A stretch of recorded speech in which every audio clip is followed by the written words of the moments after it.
అందరికి అరెస్ట్ అవ్వదు. Okay, so prolong అలా బ్లీడింగ్ కంటిన్యూస్ గా అవుతూ ఉంటుంది.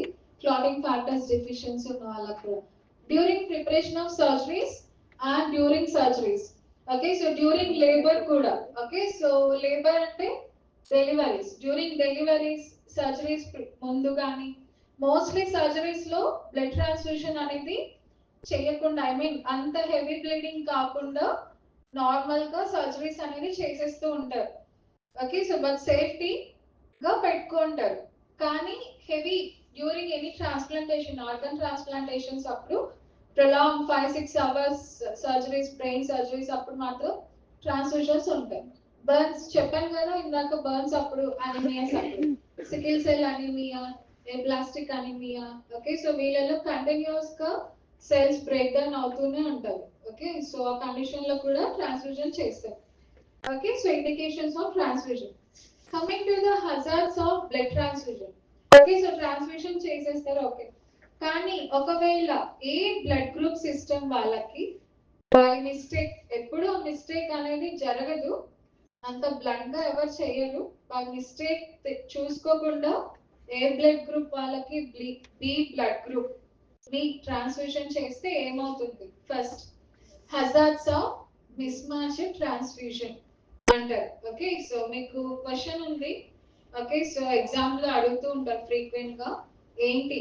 ఫస్ట్ మిస్ మ్యాచ్ ట్రాన్స్ఫ్యూజన్ అయిన వెంటనే first the person suffers from shivering, fever, దాని ఫెబ్రైల్ రియాక్షన్స్ అని అంటారు.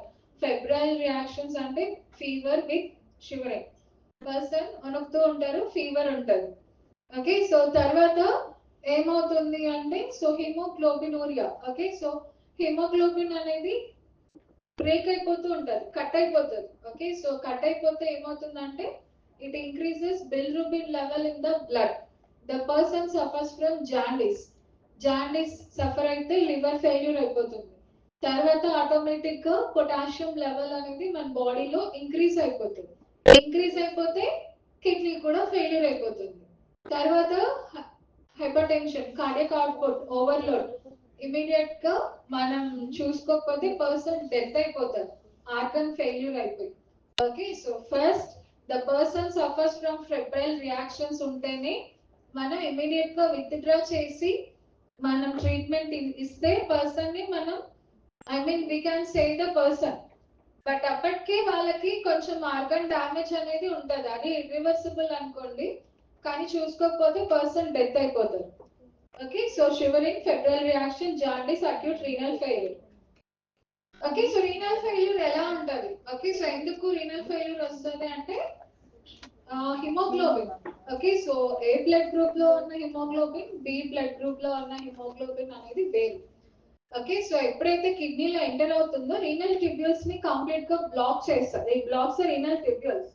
Okay, so which release the toxic substance and it lies the RBC cell. Okay, so which causes renal vasoconstriction and circulatory shock.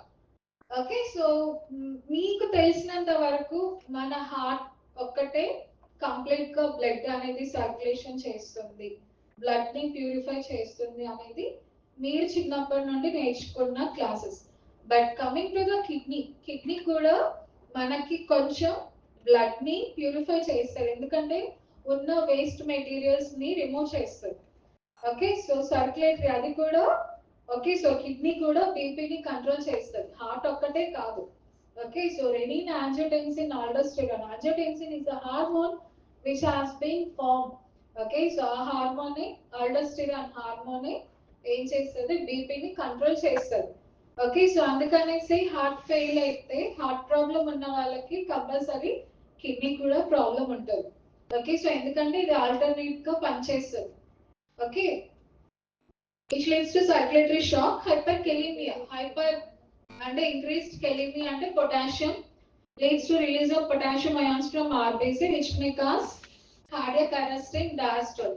Okay, so cardiology department వాళ్ళు ఉన్నారు కదా, so ECG అప్పుడు hyperkalaemia, potassium.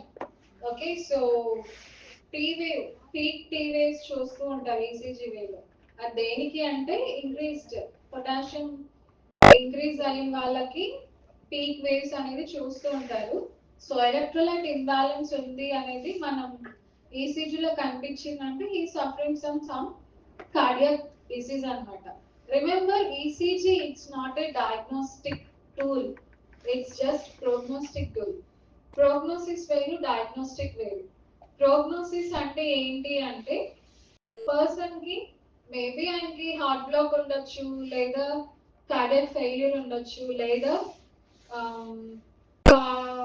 Heart లోనే ఏదో ఒక muscle failure ఉండొచ్చు అనేది prognosis. Maybe మనకి తెలీదు అక్యురేట్ గా, మేబీ నేను ఇది అనుకుంటున్నాను అనేది ప్రోగ్నోసిస్. అక్యూట్ గా ఈయనకి కార్డియాక్ బ్లాకే ఉంది, ఏట్రియల్ ఫిబ్రిలేషన్ ఐ మీన్ ఎక్కువ కాస్ ఉండడం వల్ల హార్ట్ మజిల్ డ్యామేజ్ అయిపోయింది, ఈయనకి హార్ట్ బ్లాక్ ఉంది. ఓకే, సో దాన్ని డయాగ్నోస్టిక్ అని అంటాం. డయాగ్నోస్టిక్ అంటే ఈయనకి డిసీజ్ ఉంది, ఇది కన్ఫర్మ్ అనేది డయాగ్నోస్టిక్. ప్రోగ్నోసిస్ అంటే ఆయనకి ఏదేదో మనకు తెలీదు, నేను ఇది అనుకుంటున్నాను అనేది ప్రోగ్నోస్టిక్. ఓకే, సో ఈసీజీ అనేది ప్రోగ్నోస్టిక్, నాట్ ఏ డయాగ్నోస్టిక్. అందుకనేసి ఈసీజీ ఎకో ఇంకా కన్ఫర్మ్ కాలేదు అంటే, okay, so angiogram cath lab లో చేస్తారు కదా, తర్వాత TMT stress test. Okay, due to faulty techniques of giving blood. Okay, so faulty techniques ఏమవుతుందంటే థ్రాంబోఫ్లెబైటిస్, ఎయిర్ ఎంబోలిజం. ఎంబోలిజం అంటే అక్కడ బ్లాక్ అయిపోతుంది వెజల్స్ లో, ఎయిర్ ఎంబోలిజం. ఓకే, సో అందుకనేసి డ్యూరింగ్ ఇంజెక్షన్స్ అప్పుడు కూడా, ఇంజెక్షన్ సిరింజెస్ లో కూడా కొంచెం ఎయిర్ ఉన్న, సలైన్ పెడతారు కదా, సలైన్ లో కూడా కొంచెం ఎయిర్ ఉన్నా కూడా ఎందుకు రిమూవ్ చేస్తారు అంటే ఆ కొంచెం ఎయిర్ బబుల్ లాగా ఫామ్ అయిపోయి మన బాడీలోకి ఎంటర్ అయిపోయింది అనుకోండి, అట్లీస్ట్ మన బాడీలో ఎంబోలిజం ఫామ్ అవ్వాలి అంటే 100 ml అయినా ఉండాలి. ఓకే, సో మన సలైన్ పెట్టినప్పుడు కొంచెం ఎంబోలిజం ఉన్నా కానీ it leads to blockage. Okay, so అందుకనేసి సలైన్ పెట్టినప్పుడు, ఇంజెక్షన్స్ వేసినప్పుడు చాలా జాగ్రత్తగా ఎయిర్ ని ఫస్ట్ రిమూవ్ చేసిన తర్వాతే వేస్తూ ఉంటుంది. Due to massive transmission. Okay, so మన బ్లడ్ ట్రాన్స్ఫ్యూషన్ చేసినప్పుడు కంప్లీట్ గా ఒకేసారి సలైన్ పెట్టినట్టు ఒక డ్రిప్స్ లాగా పెట్టేయడం కానీ, ఇమీడియట్ గా తొందరగా అయిపోవాలని పెట్టేయడం కానీ చేయరు.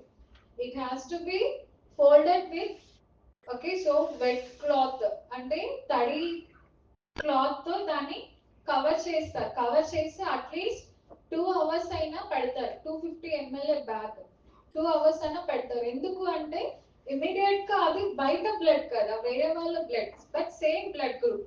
ఇమీడియట్ గా మాసివ్ ట్రాన్స్ఫ్యూషన్ చేస్తే మన బాడీ తీసుకోలేదు, ఓవర్లోడ్ అయిపోయి హార్ట్ మీద కార్డియాక్ ఓవర్లోడ్ అయిపోయి ఏమవుతుందంటే కార్డియాక్ స్ట్రోక్ వచ్చే ఛాన్సెస్ ఉంటాయి.